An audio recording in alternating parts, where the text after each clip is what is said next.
যে ওই জায়গা মতো পশ্চিম ডিস্ট্রিক্টের রাস্তায় কালকোটের কাছে আমাদের 4টা নৌকাই বুড়িয়ে গেল সাথে সাথে সাথে সাথে 4টা নৌকা বুড়ে যাওয়ার পরে আমাদের কলিজার পানি নাই যেন আমরা তো এখন মৃত্যুমুখী, কেননা আমরা জানি নেই আসছি যে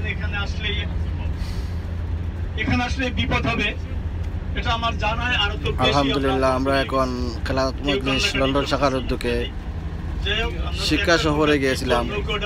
এই মুহূর্তে আমরা ঘরে যাওয়ার জন্য রওনা দিয়েছি। বর্তমানে রাস্তায় আছি আমরা। বৃষ্টি হচ্ছে, এরপরে খুব সুন্দর হয়েছে ইনশাল্লাহ।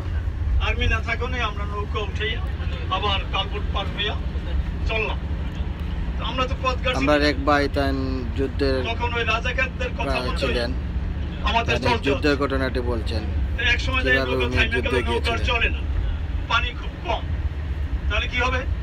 রাজাকাররা বলতেছেন আপনার টুটা কোনো শব্দ করেন না, এই অঞ্চল সব মুসলিম লীগ শান্তি বাহিনী, এখানে আপনাদের টের পাইলে সব গুলি মেরে ফেলবে। তা আমরা কি করব? ওদের কথা মতো চলতে হয়। তা আমরা 80 জন, আমার ওই নেতা ভাই তো আগের নৌকা চলে গেছে, আমরা 80 জন ধরা পড়ে গেছি রাজাকারের হাতে। এখন আমরা নির্ঘাত যে আমরা তো রাজাকার ধরা পড়ছি, উপায় নাই। এখন একজন রাজাকাররা বলে আমাদের একজন আপনাদেরকে লিড করে নিবে, একজন পথ দেখাই নিবে, আপনাদের যাইতে প্রায় 2 ঘন্টা সময় লাগবে হাইটে। উপায় না পেয়ে আমাদের তো খালি গাও, একটা ব্যাগ কান্দে আর সালাসাত নিছি পথে ঘুমাইতে। ওর কথা মতো আমরা চললাম 80 জন, খাল বাজে সাতরাইয়ে যাই, এইভাবে চলছি। ও বললো 2 ঘন্টা লাগবে, সেখানে 2.5 ঘন্টা হাঁটির কোনো পথের কোনো সন্ধান পাই না। তো ওর উদ্দেশ্য হলো আমাদের মারা। আল্লাহ আমার হুকুম, আল্লাহ আমাদেরকে বাঁচাবে, তো মারবে কি করে?